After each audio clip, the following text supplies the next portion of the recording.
The next person I'm going to introduce is Laura, who's at Swansea University, who's going to give a quick lightning talk about some of her research. Hi everyone. That was a nice introduction by Joey because we share the same Peatland study sites.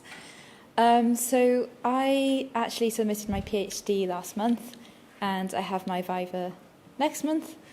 And I'm now a teaching fellow, so I have a 9-month contract at Swansea University.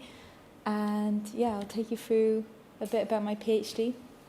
So the title was Peatland Hydrogeophysics, evaluating the outcomes of forest-to-bog restoration in South Wales Uplands.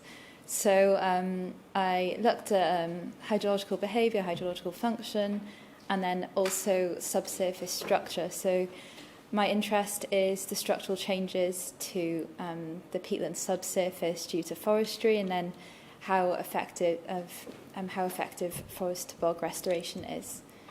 So you're probably aware of this, but like 90% of Welsh peatlands are classified as poor condition.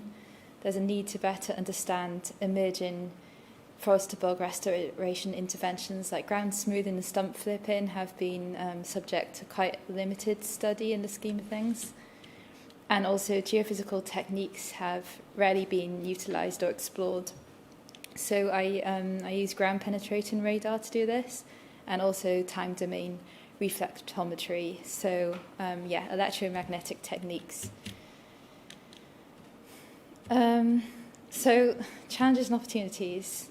I'm not doing PhD research anymore since submitting, and I'm now a teaching fellow, so my priorities, or what I have time and funding to do, have completely changed now.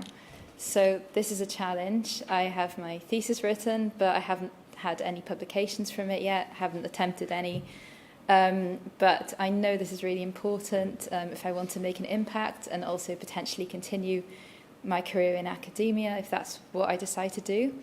So finding time to do this is going to be really hard with a full-time job and very little support or resources to kind of engage with research. It's going to be a challenge, but I'm quite determined to get some publications. And an opportunity which I actually experienced for the first time yesterday is that I now have, a sense of power to introduce peatland stuff into curriculums at a university level. So yesterday we had kind of like a recruitment session with a college, so A-level students, and I ran a peatland lab with them. And the first thing I said to them was, what is a peatland? And nobody in the room could tell me, and they were 16, 17-year-olds. And this is something I actually experienced during my A-levels and even my university degree. Peatlands weren't even mentioned then. I have been told since that peatlands are now taught in second year of A-levels, but 7 years ago when I did A-levels, this was not the case. So it's good that they are being introduced, but it's still a little bit worrying that 16 and 17-year-olds don't really know what peatlands are. Maybe they've heard the word, but they're not actually sure,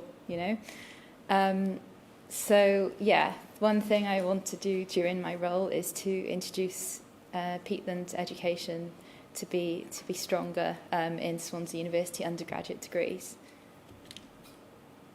So thanks for listening, and any questions?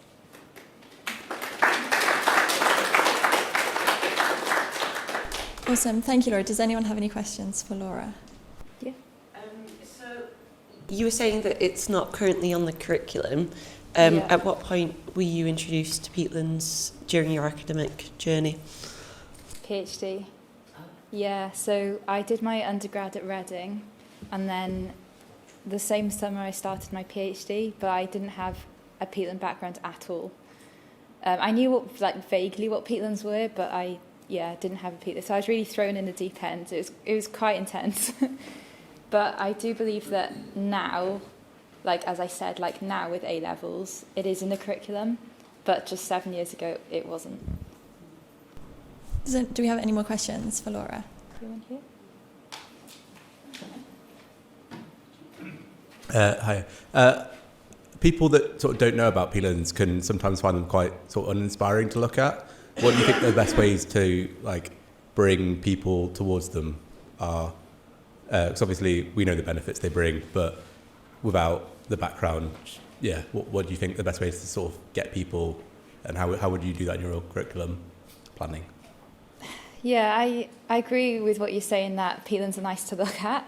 So yeah, I think pictures and visuals and maybe even art would be really valuable. Just explaining to them the importance of peatlands. Like when I said to the group yesterday, peatlands store more carbon than all the world's forests combined, I could see faces were like, whoa, like really? Like just making them understand the importance, and yes, showing them nice photos as well. And so yesterday I took them to the lab and I had them actually handle peat with their bare hands, and I think that interactive element's really useful as well. Awesome. Any more questions for Laura? I've got one around, sorry, this is maybe very technical. Going back to some of your PhD research where you're talking about ground penetrating radar and the other techniques that you're doing, how does that work in practice, and what information is that kind of telling you? A lot of the methods I used were quite experimental.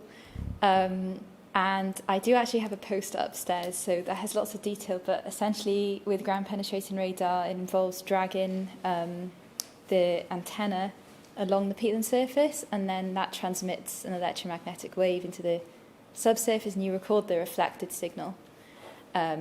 So I did some complex analysis to try and calculate or quantify the peat structure and compare the structure to forested bogs to intact bogs.